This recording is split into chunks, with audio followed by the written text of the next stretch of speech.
Pompat e benzinës kufizojnë sasinë e karburantëve. Kryeministri thotë se kemi rezerva.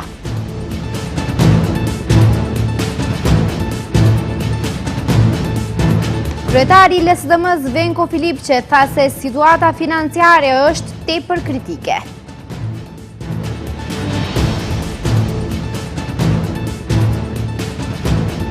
Shifra alarmante të dhunës në familje. Për 2 javë 21 kallëzime penale dhe 5 masa paraburgimi.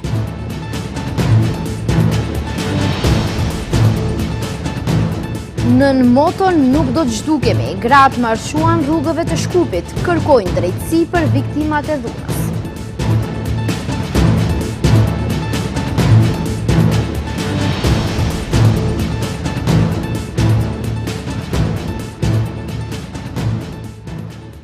Përshëndetje të nderuar shikues, dhe mirë se takohemi në lajmet orës 15:55. Zhvillimet e fundit në lindjen e mesme kanë ndikuar edhe në tregun e karburantëve në vend. Disa pompa benzini kanë kufizuar shitjen e naftës, ndërsa kompania Lukoil lëmtoi se nga 7 mars automjetet e rënda mund të furnizohen maksimumi me 50 litra dizel për automjet.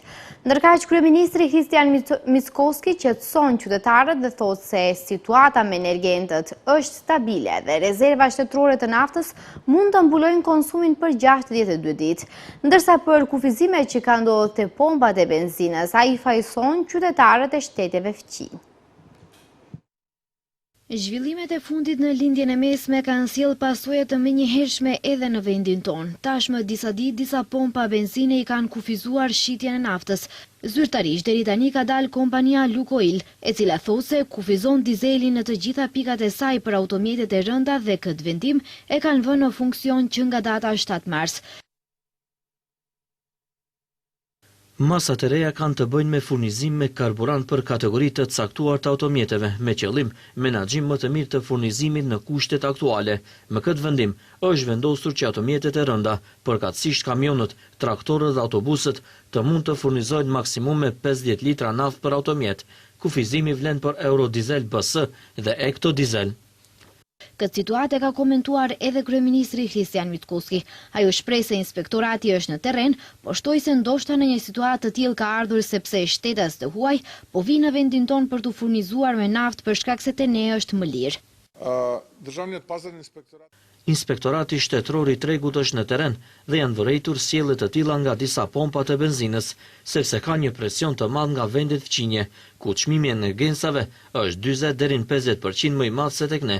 Në Serbi çmimi është 120-130 denar për litër, flas për dizelin, ndërsa tek ne është 71 denar.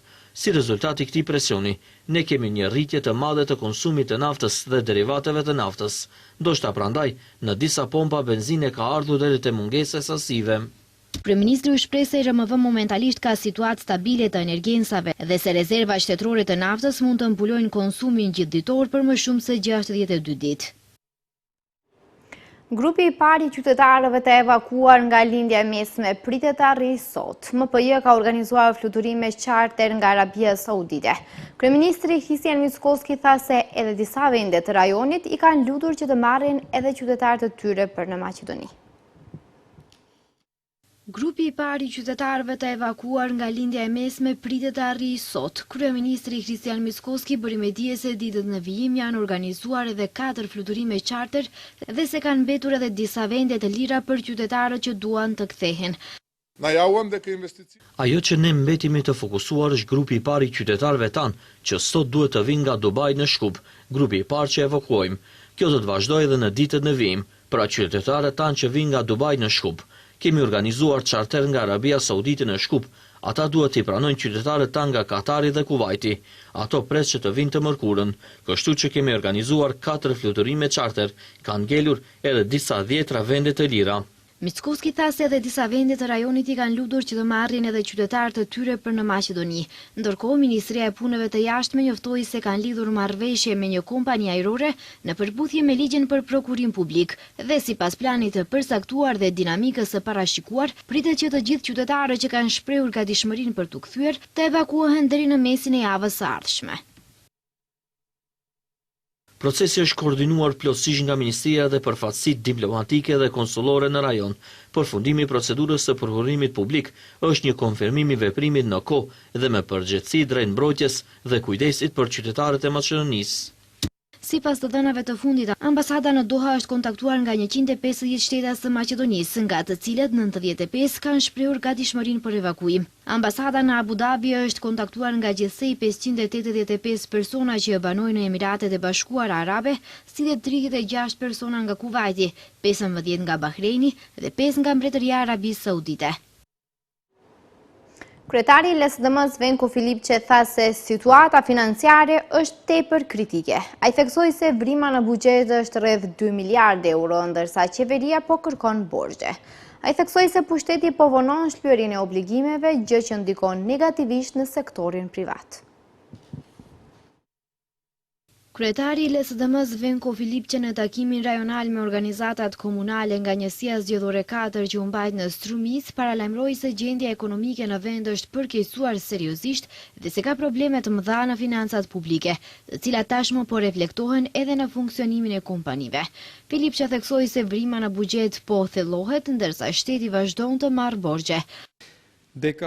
Po ndjekim situatën me financat, qeveria po kërkon kredi, e fundit është rreth 300 milion euro, vrima në buxhet është diku në rreth 2 miliard euro, është lëshuar edhe një euroobligacion për 1 miliard eurosh, por kjo nuk është e mjaftueshme.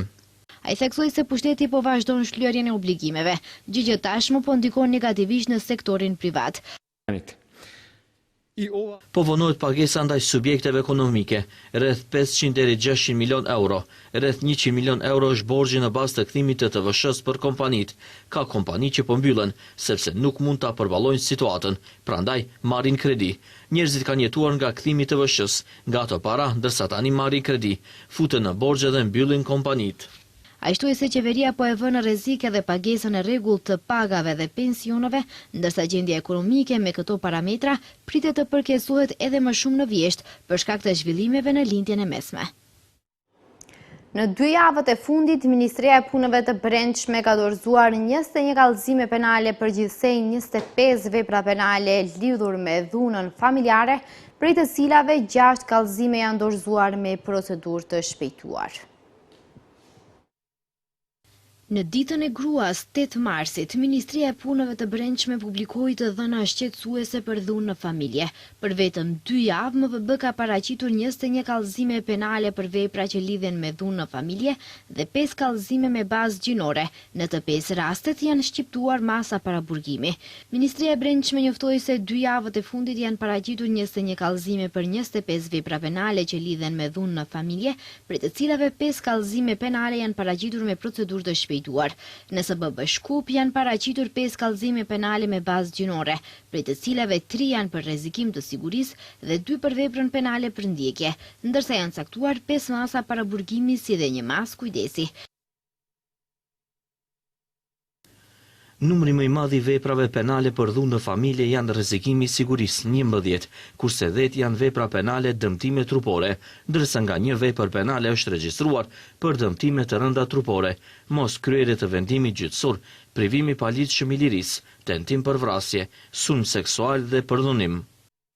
MPB njofton se për veprën penale tentim për vrasje në Shkup për atë disa ditësh, autori është privuar nga liria dhe thonë se po merren masa të intensifikuara për dokumentimin e plot dhe për mbyllje me padi adekuate penale. Në SPB Shkup janë paraqitur 5 kallëzime penale për veprën penale, tentim për vrasje, në SPB Kumanov 2, në SPB Shtip 3, në SPB Ohër 4, SPB Strumic 5 dhe nga një në SPB Tetov dhe Veles.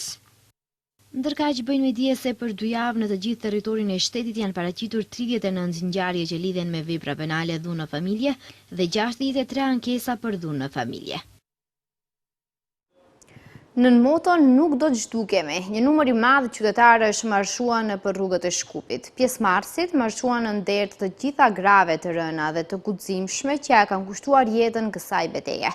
Për të gjitha gratë që gjatë vitit të kaluar nuk morën drejtësi dhe për ato që duhej të shpëtoheshin. Me 1 minutë heshtje dhe mesazhe për drejtësi, Kështu nisi marshi tradicional i 8 marsit në Shkup, i organizuar nga disa iniciativa dhe shoqata qytetare. Slogani i marshit nuk do të zhdukeme, siç thonë organizatorët, shpreh luftën e palëkundur dhe të domosdoshme të grave për të mbjetuar në një sistem dhe shoqëri që kërcënon sigurinë e tyre, nuk i mbron nga abuzuesit, i harron, i lë në margjina dhe i fshin. Marrësh pod sloganot Nima dhe Nesnima? Slogani si vjetshëm është një lloj rezistence ndaj fshirjes figurative dhe faktike e grave në këtë sistem, i cili i shtyn ata në margjina dhe i vret. Maqedonia duhet të punojë ende. Këtë e shohim në diskriminimin e përditshëm të gjitha gratë, filluar nga punëtorët, nënat, nga të gjitha ato që bartin rëndesën e shoqërisë. Kako da slavime? Si të festojmë, kur luftojmë për mbjetesë, ku çdo ditë po vrahen gra, jemi të hidhëruara, të mërzitura, të mllefosura, jemi përmbytur me lajme për dhunime të ndryshme të trupave dhe dinjitetit të grave, për dhunime që çdo ditë na e kujtojnë realitetin ton, se gruaja ende duhet të luftojë për jetën e saj. Stojmë denes pred vas. Po qëndroj para jush si nën që e ka dëgjuar zërin e kates së vogël, po qëndroj si fëmijë që ka parë dhunë në shtëpinë e saj dhe nuk kishte zë që të kundërshtonte. 2 fëmijë në vaj dhe të krizë u përqafuan në atë moment dhe unë ju thash se gjithçka do të jetë në rregull. A ekziston drejtësi për të gjitha jetët e humbura, që i numërojmë edhe me një lëmsh në fyt e presim lajmin e ardhshëm tragjik. Marshi u mbajt në nder të luftës për të drejtat e grave dhe traditës historike të 8 marsit, e cila simbolizon solidaritetin dhe rezistencën në luftën për barazi dhe një jetë dinjitoze. Ministria e Shëndetësisë njoftoi se edhe 3 kompani që kultivojnë kanabis për qëllime mjekësore do të mbeten pa licenca pasi gjatë kontrolleve janë konstatuar mangësi serioze në punën e tyre. Vendimi vjen pas inspektimeve të shtuara të kryera në kompanitë që kanë licenca për prodhimin e kanabisit për qëllime mjekësore. Më herët, Ministria e Shëndetësisë ja mori licencat 6 kompanive, ndërsa me këtë mas të re, numri i përgjithshëm i kompanive që do të humbin të drejtën për prodhimin e kanabisit medicinal do të arrijë në 9. Ministri i Shëndetësisë ka deklaruar se kontrollet kanë përfshirë 10 kompani dhe se tek një pjesë e tyre janë konstatuar parregullësi të ndryshme, nga probleme administrative dhe infrastrukturore deri tek mangësi në proceset teknologjike dhe në burimet njerëzore. Kontrollet e jashtëzakonshme vazhdojnë edhe në kompanitë të tjera që kanë licenca për kultivimin e kanabisit medicinal. Inspektimet do të përfshin 43 subjekte juridike që kanë leje për këtë veprimtari në vend. Kontrollet e shtuara vijnë pas sekuestrimit të 5 ton marihuanes në Serbi, e cila ishte me origjinë nga Maqedonia e Veriut.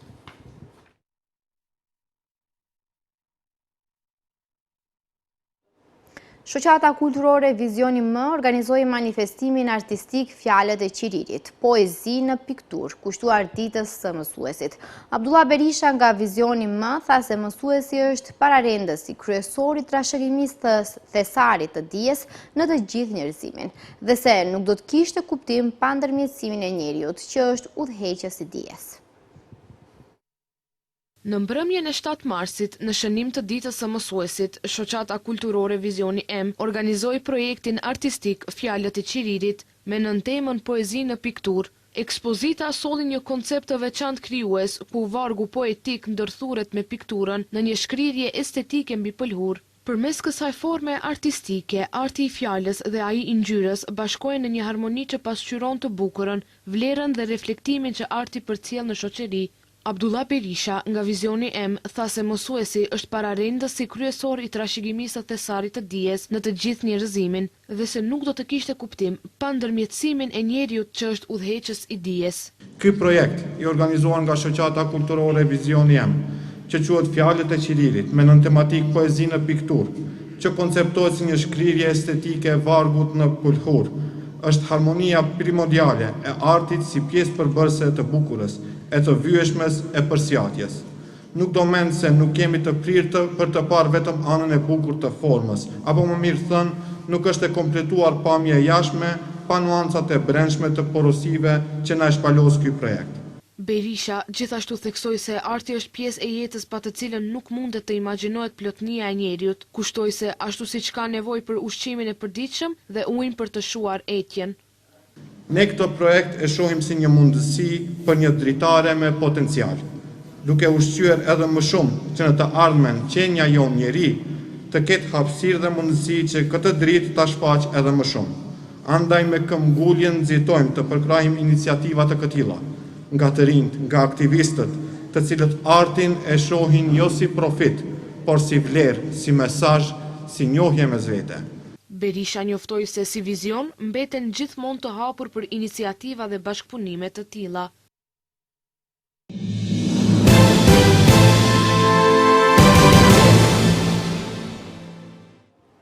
Asamblea e ekspertëve të Iranit ka zgjedhur një lider të ri suprem për të pasuar Ali Khamenei, ndërsa emri i pasardhësit ende nuk është bërë publik dhe pritet të shpallet zyrtarisht. Ndërkohë, ushtria izraelite ka kërcënuar anëtarët e Asamblesë së ekspertëve që marrin pjesë në zgjedhjen e liderit të ri.